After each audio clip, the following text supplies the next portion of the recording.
plus jeune, quand je travaillais en milieu hospitalier, où il y avait régulièrement des prélèvements d'eau et qui débouchaient quasiment systématiquement sur une fermeture du fauteuil avec un traitement qui devait être fait. Donc déjà, ça m'a un petit peu alerté. Et donc du coup, quand j'ai eu mon cabinet, j'ai fait des analyses d'eau au bout de quelques temps avec un laboratoire dijonnais qui nous a dit que si l'eau d'une piscine était aussi contaminée, la piscine serait fermée.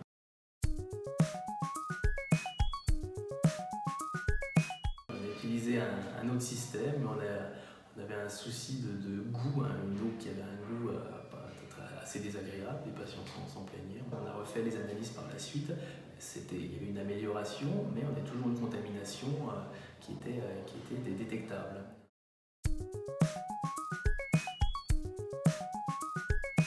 C'est quelque chose qui est directement géré par Comet. Il faut bloquer par contre le fauteuil pendant 1 heure, 1 à 2 heures suivant si le système est déjà présent ou pas. Voilà, c'est une étape indispensable pour derrière avoir une non-recontamination de nos circuits d'eau.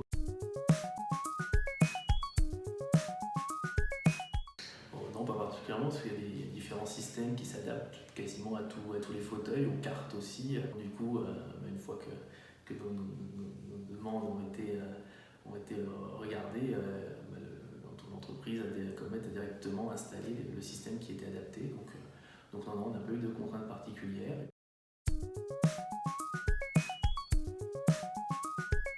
Il est sur plusieurs registres. Déjà, ça permet d'être sûr de l'eau qu'on utilise pour quoi que ce soit, une ouverture de chambre, n'importe quel fraisage. On ne risque pas de recontaminer le patient en général et puis notre site d'intervention. Pour le patient, les patients qui peuvent être éventuellement fragiles ou plus ou moins fragiles, on est sûr qu'on ne va pas nous incriminer dans quoi que ce soit s'il y a un problème bactérien.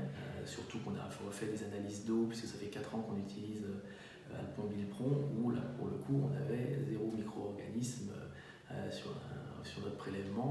Donc là on a un certificat pour ça, on peut le justifier. Pour l'image du cabinet, c'est toujours intéressant de montrer qu'au niveau de l'asepsie, non seulement on est bon, mais en plus on va plus loin et on essaie d'améliorer ça en permanence.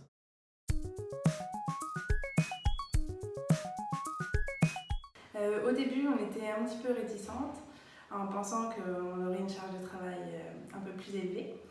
Et au final, on s'est vite rendu compte que ça s'intégrait parfaitement dans l'organisation du cabinet et rapidement et facilement.